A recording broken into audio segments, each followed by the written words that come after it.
Hello guys, welcome to my channel. Today we are going to see how to fix a Fortnite and error acquired while connecting to Epic servers. Please try again later. Let's fix it guys. You just need to go to search menu and type view network connection. Click on open it. Right click on where internet connection you are using. In my case I am using Ethernet and select properties.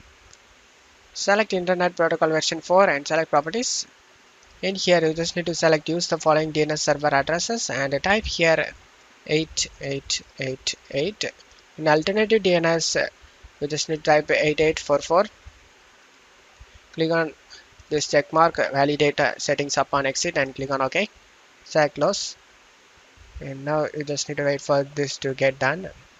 After getting done, just close stuff here. Now you just need to go to search menu and type run. Click on open it. In run window you just need to type percentage local app data percentage again. Click on OK to open up. In here you just need to find Epic Games Launcher folder. Just double click on it and double click on the saved folder. You just need to right click on the web cache and select delete it.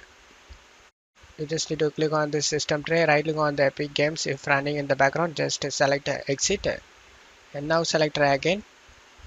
And now you just need to go to config folder, right click on the crash report client and delete it. After deleting it, just close stuff here. Now you just need to open up Epic Games.